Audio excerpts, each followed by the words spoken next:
Ce fleuve que vous apercevez derrière moi, c'est le Saloum. Il forme avec le Sine l'une des plus belles régions du Sénégal. Bonjour et bienvenue dans Ça roule.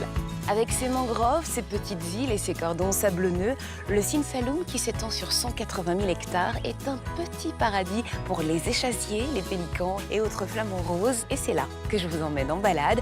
Tout de suite, voici le sommaire de cette émission.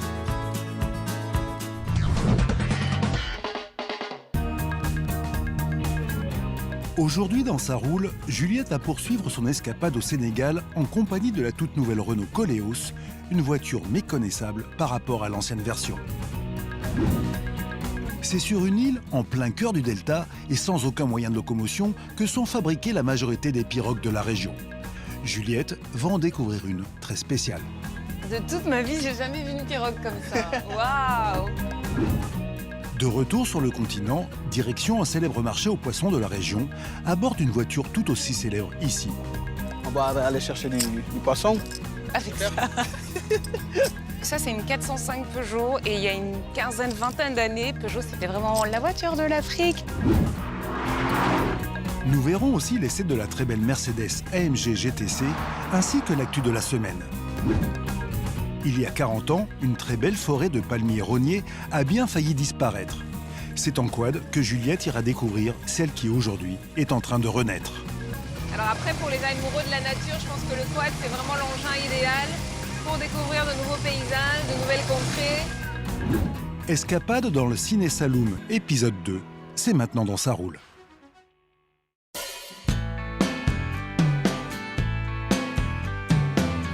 Pour aller à la découverte de la mangrove et m'accompagner sur les pistes de la savane, voici le nouveau Renault Koleos.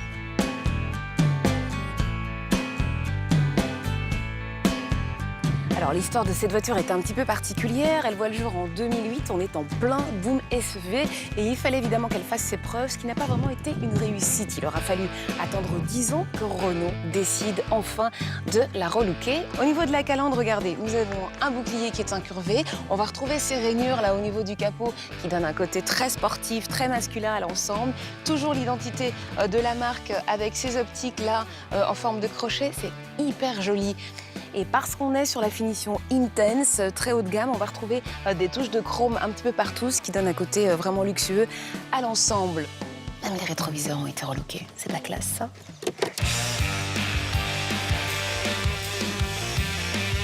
Un restylage qui profite aussi au coffre, car maintenant Juliette, ce Koleos possède une vraie roue de secours. En Afrique, c'est pas du luxe. Merci, monsieur Renault. Allez, on y va. L'intérieur, c'est comme l'extérieur, hein. Il a été également entièrement relooké.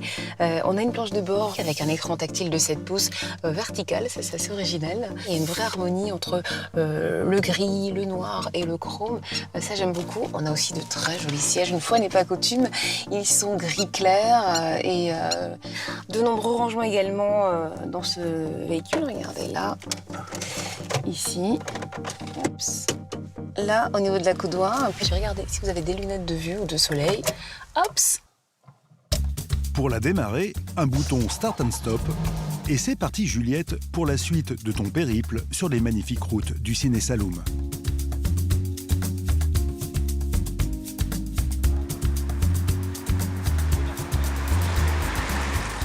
Alors la bonne nouvelle sur cette voiture, pour commencer, c'est qu'on a énormément d'aide à la conduite.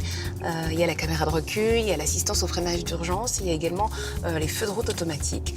Et ça, pour le coup, en ville, c'est vraiment très pratique. Comme je vous le disais, c'est une voiture qui a été complètement relookée. Elle a perdu ses rondeurs, ce qui donne un capot qui, évidemment, est plus haut. Et ça réduit la visibilité. Moi, j'ai dû rehausser mon siège. Mais sur ce point précis, Juliette, Renault a quand même été malin, n'est-ce pas ? En général, les constructeurs ne pensent pas aux petits gabarits comme moi. Et là, pour le coup, Renault a fait un accoudoir qui est entièrement réglable. Ça, c'est parfait. Petit point négatif, ceci dit, sur cette voiture, c'est un moteur qui manque un peu de couple.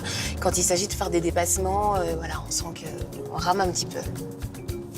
En revanche, une fois lancé, le 2,5 litres essence de 170 chevaux devient très plaisant et la voiture est silencieuse, parfaite pour nous faire écouter ton morceau choisi aujourd'hui, Juliette. J'ai envie de vous faire découvrir un morceau d'un chanteur qui s'appelle Dabi Baldé. Et le morceau que je vais vous faire découvrir s'appelle Alanam. Allez, yep, c'est parti. Ça, c'est super à écouter sur les routes.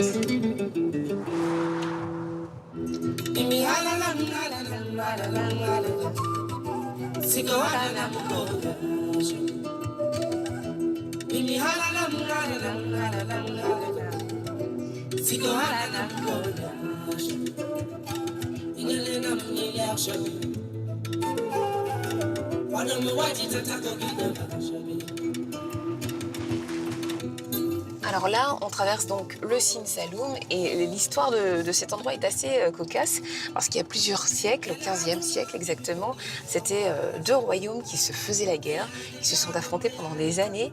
Et ironie de l'histoire, après la colonisation, lorsque Léopold Sédar Senghor a transmis le flambeau à Abdou Diouf, eh bien, ce sont devenues deux régions administratives, Kaolack et Fatick. Et aujourd'hui, eh bien, ces deux régions administratives forment l'une des plus belles zones touristiques du Sénégal, le Sine Saloum. Voilà. Elle est pas belle, la vie.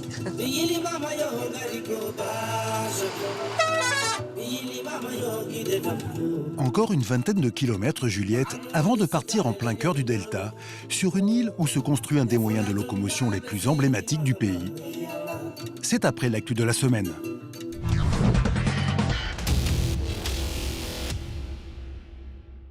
Lancé fin 2015, le Renault Kwid, petit 4x4 low-cost de la marque, est un véritable succès avec plus de 150 000 exemplaires vendus à travers le monde.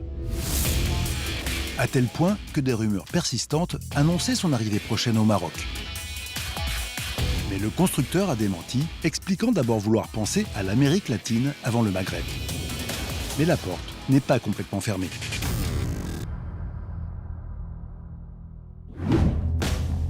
Avant, la Skoda Octavia, c'était ça. Mais désormais, c'est plutôt ça. Sorti d'usine pour la première fois en 1959, le constructeur tchèque sort une version ultra sportive, la RS 245. Avec ses 245 chevaux et un 0 à 100 abattu en 6 secondes 6. Cette nouvelle Octavia est tout simplement la plus puissante berline de toute l'histoire de la marque. Avis aux grands explorateurs. Avec ce Nissan Titan Basecamp, la marque nippone propose un véhicule censé pouvoir résister à tous les climats et se faufiler sur tous les terrains. Capable de tracter 5 tonnes, propulsé par un V8 de 310 chevaux, ce Titan a été entièrement transformé jusqu'à la tente sur le toit. Tous les accessoires sont déjà disponibles chez Nissan.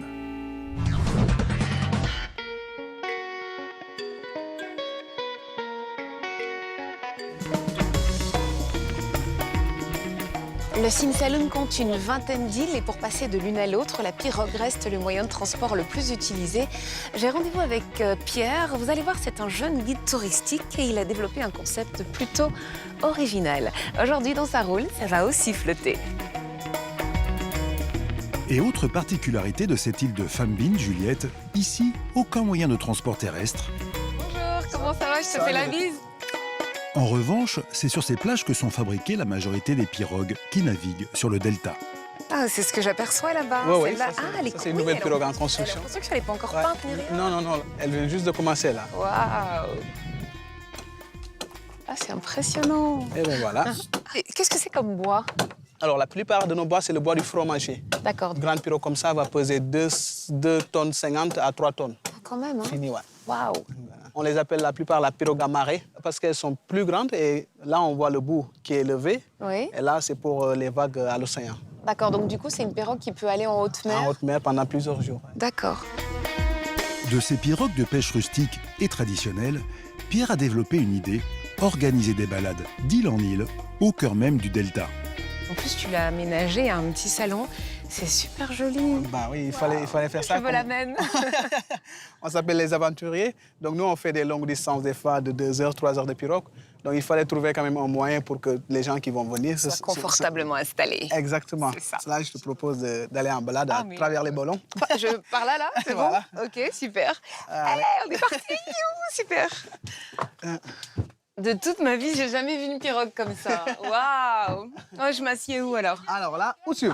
Bon, bah, je vais me mettre là. Voilà. T'as même des petits coussins et tout ça. T'as des gilets de sauvetage. Ah c'est oui, bien. ça. Cette pirogue Juliette est unique sur le delta. Ainsi équipée, elle permet de transporter 15 personnes avec tout le matériel de camping, une construction sur mesure qui a permis à Pierre de lancer son concept, des aventuriers du Saloum. Le concept, c'était pourquoi pas de faire 2-3 jours en allant dans les îles, en les visitant, et le soir, comme des aventuriers, camper dans une île déserte, la nuit autour du feu. Je trouvais ça sympa. Tu vas piloter un peu. C'est ça la barre pour naviguer? Exactement, c'est ça. C'est comme le contraire d'une voiture. Si tu tournes à gauche, il va à droite. Si tu tournes à droite, il va à gauche. Déjà, la gauche et ma droite, c'est compliqué. Mais si en plus c'est inversé, ça sera juste pas possible. Donc si je veux aller à droite, donc il faut que j'aille à gauche. Voilà, tu vois, elle va tourner. Tu vois? Oh, je vais vous faire chavirer. Juliette, je te rappelle, cette pirogue pèse 2,5 tonnes et le moteur développe 40 chevaux. Alors sur une eau plate comme celle-ci, aucun risque.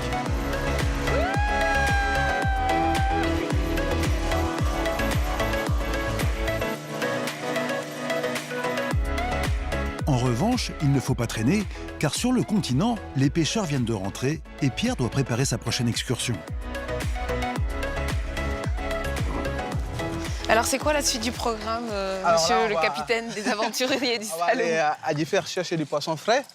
Ok, c'est où Differ? C'est loin d'ici? Bon, c'est à une trentaine de kilomètres. D'accord. Là, je vais pouvoir te montrer d'autres aspects du Saloum. Ok, et on y va comment? On y va en voiture. Ok. Là, je vais te passer la voiture d'un copain, donc on va aller chercher du poisson. Avec Differ. Mais voilà. Sérieux? Bon, alors c'est très marrant parce que ça c'est une 405 Peugeot et il y a une quinzaine, vingtaine d'années, Peugeot c'était vraiment la voiture de l'Afrique. Et alors les 505, les breaks, c'était ce qu'on appelle les 7 places, c'était vraiment la base du transport en commun pour transporter les gens d'une ville à une autre. Et les 405, c'était les taxis jaune-noir qu'on trouve à Dakar particulièrement. Bon, ben ça tombe bien, j'en ai jamais connu. Et ben voilà, et en plus, je suis assorti à la voiture, donc parfait. Et en plus, je suis assortie à la voiture. Allez, en route.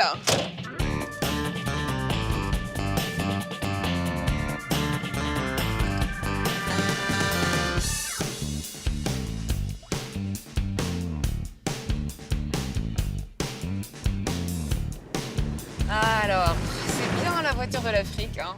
Ah bah ça. Parce que là, on est sur du sable, on est sur la piste. Mais pour l'instant, je croise des doigts, je ne me suis pas encore embourbée, ni ensablée. Malgré son allure de berline à papa, donc Peugeot en a fait aussi une voiture de sport avec son aileron Avec derrière. l'aileron, oui, c'est vrai. C'est vrai, ça, qu'à l'époque, c'était... Il a d'ailleurs remporté le Paris-Dakar 2 fois vers les années 90. Exactement, oui, avec Harry Vatanen. Et oui Juliette, dans ces années-là, Peugeot et l'Afrique, c'était une grande histoire.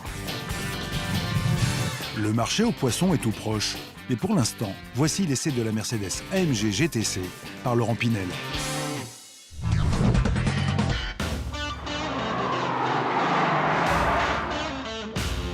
On peut aimer les cabriolets et s'intéresser à autre chose que la balade sous le soleil. Mercedes l'a très bien compris et propose justement cette nouveauté pour le moins intéressante, c'est l'AMG GTC Roadster. Et pour l'essayer, on se trouve en Arizona dans des conditions que je qualifierais de très sympas. Cette AMG GTC développe 557 chevaux, soit 20 de plus qu'une Porsche 911 Turbo.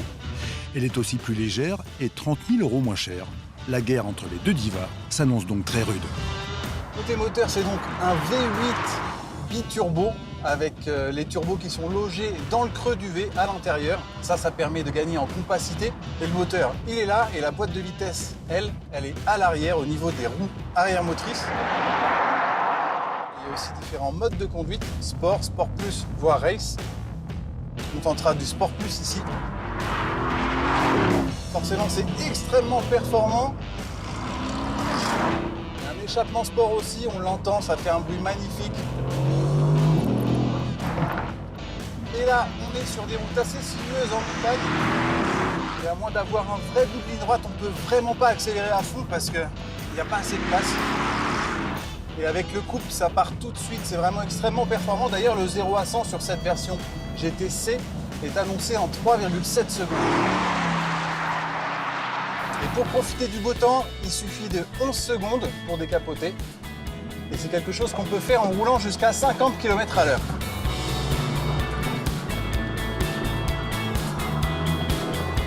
C'est la bonne solution pour profiter pleinement du bruit. Et d'ailleurs, je vous laisse en profiter.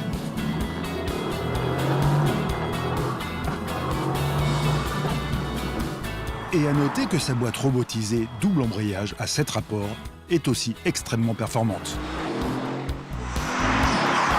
Ah, c'est un vrai régal. Et donc là, sur les grands axes en Arizona, finalement, c'est sûrement la voiture idéale. Allez, merci Laurent, et profite bien du soleil.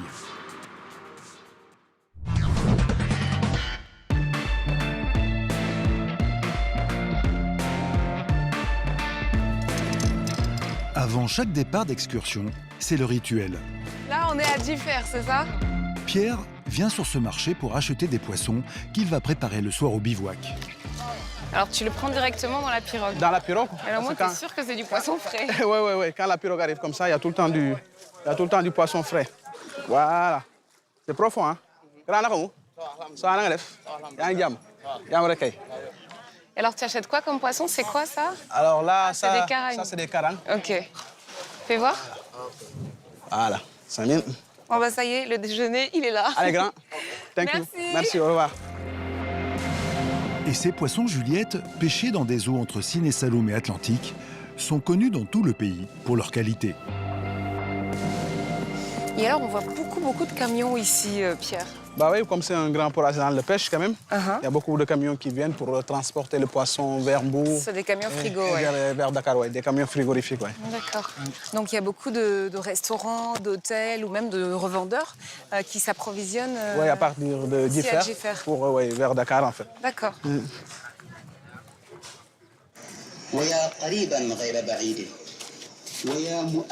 Donc voilà, ça c'est un garage de 505. Ah, les Peugeot 505. Une voiture qu'on utilise quand même beaucoup ici. Ouais. On les appelle les 7 places. Donc c'est des voitures qui rallient d'autres régions en fait. C'est une voiture qui est increvable en fait. Et les souvenirs d'enfance que j'ai, c'est qu'il fallait arriver très tôt à la gare routière pour être assis soit à côté du chauffeur parce que ça c'était la meilleure Bah ouais, place, bien sûr. ou alors au milieu. Et le pire c'était en fait derrière, Quand où on tu es est à derrière, 3. tu as les pieds serrés comme ça. Donc moi qui ai les jambes longues, si tu es assis, tu as les jambes serrées. Pour Et faire on les est longues 3 en distances. plus. Pour faire les longues distances, c'est compliqué. Ouais. C'est compliqué. Hein. Mais c'est impressionnant que ces voitures continuent d'exister quand même, vraiment. Si aujourd'hui, taxis et camions sont aussi nombreux dans ce port, au fin fond du Sinesaloum, Juliette, Allez, en voiture. Allez. la raison se trouve sur la bande de terre, entre la mer et le delta.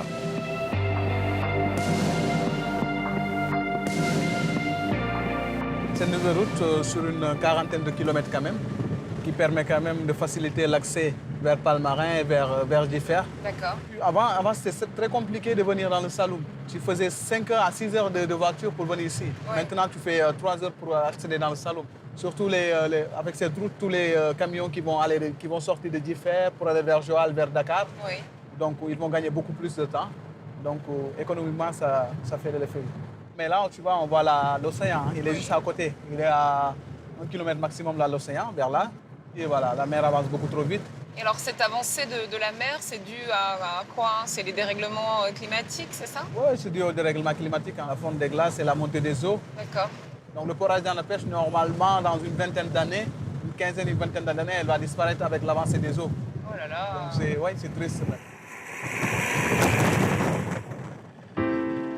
Et très concrètement, Juliette, aujourd'hui, c'est tout un pan du littoral qui est touché par cette montée des eaux.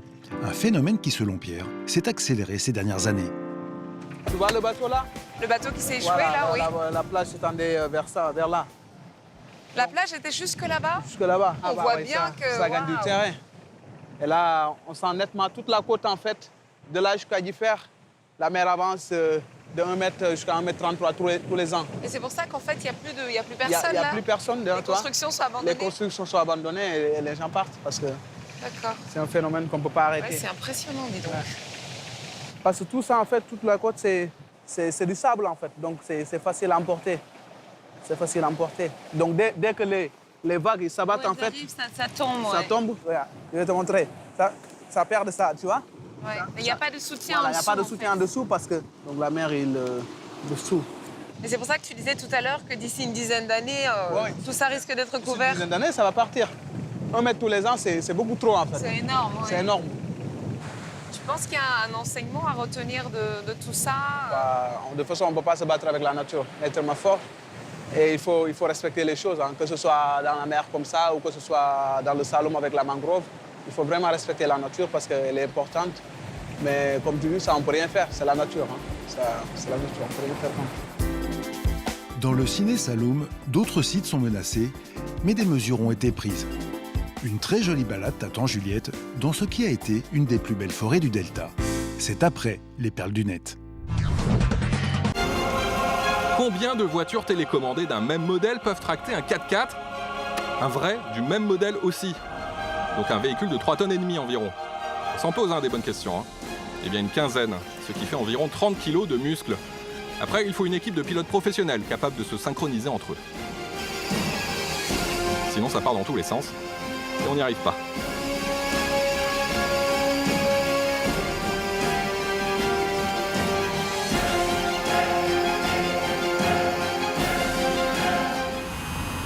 On reste dans le véhicule radio-télécommandé avec un rover, mais pas n'importe quel rover. Un rover unique puisqu'il fait partie de l'équipage du Covenant.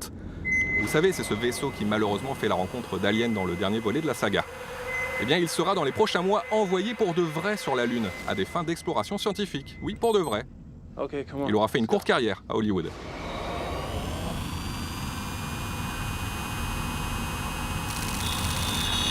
Ah, je crois qu'il a repéré quelque chose. On a commencé avec des 4x4 radiocommandés, et bien on finit avec un 4x4 radiocommandé. Si, c'est bien une voiture télécommandée. Si vous êtes toujours un grand enfant, et bien voici un gros jouet, le Riwaron. Avec ses 170 kg sur la balance, cette belle bête ne passe pas inaperçue. C'est comme un animal de compagnie, quelque part. Si vous avez un enfant, vous le mettez directement dedans. Non, c'est une très mauvaise idée, ne faites surtout pas ça.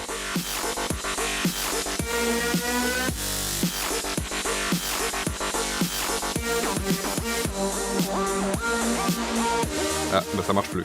Ah si.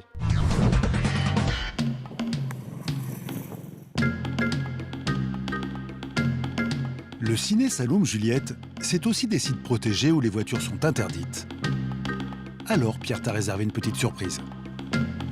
Ah, mais ce sont des quads. Ah, là, la surprise. Un petit souci, c'est que moi, j'en ai jamais fait du quad. Mais chaque chose a une première fois. Pourquoi tu aimes le quad? J'aime le quad parce qu'avec le quad, en fait, c'est très agréable sur les étendues de sable. Et en plus, vers la brousse, tu prends les quads, tu peux aller carrément dans les petits villages. Ce que tu ne peux pas forcément faire avec une voiture. Avec une voiture. D'accord. Bon, alors le B.A.-ba, c'est quoi? Comment ça marche? Alors, vas-y, monte tout d'abord, vas-y. Monte. Là, tu as l'accélérateur. Là, c'est l'accélérateur. Voilà. D'accord. Là, tu as les freins. Point mort. Voilà. Marche avant. Marche avant. Point mort. Point mort. Et marche Et arrière. marche arrière. Il faut mettre le casque. Yes. Et c'est parti. Youhou!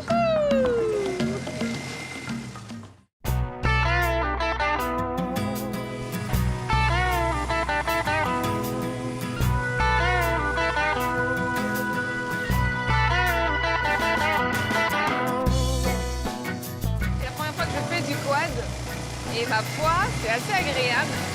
Alors la seule chose, c'est qu'il faut rester concentré pour continuer d'appuyer le pouce sur l'accélérateur tout en orientant le guidon. Ces petites machines, Juliette, ne sont pas très puissantes. Elles développent 30 chevaux et leur vitesse de pointe avoisine les 80 km/h, bien suffisant pour rouler sur ces pistes sablonneuses, n'est-ce pas? C'est un quad qui a 2 roues motrices, donc il en existe à 4 roues motrices, mais celui-ci c'est un 2 roues motrices. Et au Sénégal, pour conduire un quad comme ça, en général, il faut avoir le permis de conduire. Alors après, pour les amoureux de la nature, je pense que le quad, c'est vraiment l'engin idéal pour découvrir de nouveaux paysages, de nouvelles contrées. On a un vrai sentiment de liberté, en fait, parce qu'on n'est pas enfermé à l'intérieur d'un habitacle. Et peut-être aussi, Juliette, cette sensation d'être un peu seule. Car dans cette partie du delta, les règles de circulation sont très strictes. Il y a une quarantaine d'années, cette forêt encore clairsemée a bien failli disparaître. Mais pourtant, c'est un vrai régal de circuler ici, n'est-ce pas? C'est génial. Je crois que je me suis trouvé une nouvelle passion là. Eh ben, tant mieux, tant mieux. Alors là, on est dans... Alors là, on est dans la forêt des palmiers rogniers. Une D'accord. forêt quand même, il faut noter, classée par l'UNESCO. Ah, une forêt classée par l'UNESCO. Ah oui, waouh. parce que c'est une forêt qui a été pendant longtemps vraiment exploitée. Et du coup, on l'a reboisée parce qu'il y a quand même beaucoup de On a palmiers. reboisé et maintenant, c'est interdit de le couper. Voilà, maintenant que c'est classé, donc on sent que ça commence à repousser. Et D'accord. un environnement comme ça, il faut carrément le préserver. Absolument. En tout cas, c'est très joli et on va terminer la balade. Quant à vous, j'aurai le plaisir de vous retrouver la semaine prochaine. Ça roule toujours. Allez, Allez. on est parti.